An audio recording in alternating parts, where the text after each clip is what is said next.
తానొకటి తలిస్తే దైవం ఒకటి తలిచినట్టయింది ట్రంప్ పని. ఓ పక్కన తన మీద పెరుగుతున్న వ్యతిరేకత, టారిఫ్‌ల ఇంపాక్టు, ధరల పెరుగుదల, విసిగిపోయినటువంటి ప్రజాగ్రహం వీటన్నిటి మధ్యన తనేదో ఓ ప్రయత్నం చేసుకొచ్చాడు. ఏంటయ్యా అంటే వెనిజులా మీద దాడి చేసి వెనిజులా అధ్యక్షుడిని పట్టుకురావడంలో ఆళ్ళ సైన్యం సక్సెస్ అయిందంటే ఆ క్రెడిట్ ఆటోమేటిక్‌గా ట్రంప్‌కే వస్తుంది. దానికి తోడు ప్రపంచంలోనే అతి ఎక్కువ ఆయిల్ నిల్వలు ఉన్నటువంటి దేశం. 18% ప్రపంచ ఆయిల్ నిల్వలు వెనిజులాలో ఉన్నాయి అన్నటువంటిది లెక్క. ఆ ఆయిల్ నిల్వలో ఉన్నటువంటి దేశాన్ని హస్తగతం చేసుకోవడం, తన సైన్యాన్ని పంపించి స్వాధీనం చేసుకుంటానని చెప్తే, మదురో దిగిపోగానే మదురో తర్వాత ఉన్నటువంటి వైస్ ప్రెసిడెంట్ రోడ్రిగ్జ్ వచ్చి పదవి బాధ్యతలు చేపట్టింది. మదురో కొడుకు ఆమెకు అండగా నిలబడ్డాడు. అక్కడ ఏ రాజకీయ అస్థిరత లేదు. సైన్యం కూడా తిరుగుబాటు చేయలేదు. ఇప్పుడున్న ప్రభుత్వానికి సహకరిస్తోంది. తద్వారా అమెరికా ఆధిపత్యం, అమెరికా ఆడే గేమ్‌కి అందరూ కలిసి ఉమ్మడిగా చెక్ పెట్టారు. ఓన్లీ అధ్యక్షుడిని తీసుకెళ్ళడం వరకే ఈళ్ళు చేయగలిగారు. రెండవది అక్కడున్న ఆయిల్ నిల్వలన్నీ మాయే. ఎవరు అమ్మడానికి వీల్లేదు, ఎవరికి అమ్మడానికి వీల్లేదంటూ అక్కడి నుంచి ఆయిల్ వెళ్తున్నటువంటి రష్యా షిప్పుల్ని, తర్వాతన మరికొన్ని ప్రైవేట్ దేశాలకు సంబంధించినటువంటి షిప్పుల్ని సీజ్ చేసిన సప్లై యథావిధిగా సాగిపోతోంది. ఇది రెండవ దెబ్బ ట్రంప్‌కి. మూడోదొచ్చేటప్పటికి తన దేశానికి సంబంధించినటువంటి పారిశ్రామికవేత్తల ఆయిల్ ఉత్పత్తిదార కంపెనీలందరిని కూర్చోబెట్టి, వెనిజులాలో మీరందరూ పెట్టుబడులు పెట్టేయండి, అది తీసుకున్నది మనదే అన్నాడు. అంటే వాళ్ళందరూ తోసిపుచ్చారు. నువ్వు ఇక్కడ నోటితో చెప్పొచ్చు, పేపర్ మీద చూపించొచ్చు.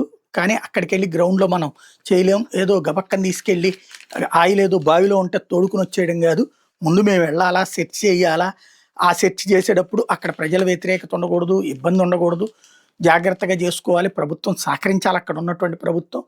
ఆ తర్వాతన మేము సెట్ చేసి బావిని కనుక్కొని అక్కడ ఆయిల్ ఇదంతా తేల్చి దాన్ని ట్రాన్స్‌పోర్టేషన్‌కి వీలుగా చేయాలంటే 10 ఏళ్ళు పడతది.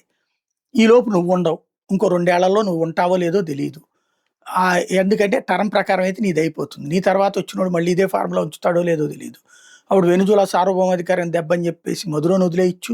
రేపొద్దున వెనిజులాని వేరే వాళ్ళకి ఇచ్చేయి. ఇదే వాళ్ళ దాళ్ళే పరిపాలించుకోమని చెప్పొచ్చు. అప్పుడు మేము మునిగిపోతాం నిండా వందల కోట్ల రూపాయలు పోసి, లక్షల కోట్ల రూపాయలు పోసి, కాబట్టి మేము తీసుకోమని చెప్పారు. ఇది ఓ పెద్ద షాకింగ్ పరిణామం ట్రంప్‌కి. దాంతో పాటు వెనిజులాని పూర్తిగా ఇక సైన్యంతో ఆక్రమించుకుంటే అప్పుడు ఇక ఎవడేం చేయలేడు గదా అన్నటువంటి ఉద్దేశంతో ఆ స్టేట్మెంట్లు ఇచ్చాడు. దానికి వాళ్ళ సెనెట్‌లోనే చేసినటువంటి తీర్మానంతో వీళ్ళ రిపబ్లికన్ పార్టీకి సంబంధించినటువంటి ఎంపీలే తిరస్కారంగా ఓటేయడంతో ట్రంప్ అట్లాగా లాక్కోవడానికి వీల్లేదని సెనెట్ తీర్మానించింది. ఇప్పుడు కాంగ్రెస్ ఏదైతే వాళ్ళకి సంబంధించినటువంటి మన లోక్‌సభ లాంటిదనమాట. అందులో తాజాగా ఒక బిల్లు 51 ఓట్లతో ట్రంప్‌కి వ్యతిరేకంగా, 50 మంది ట్రంప్‌కి అనుకూలంగా, 51 మంది ట్రంప్‌కి వ్యతిరేకంగా ఓటేశారు.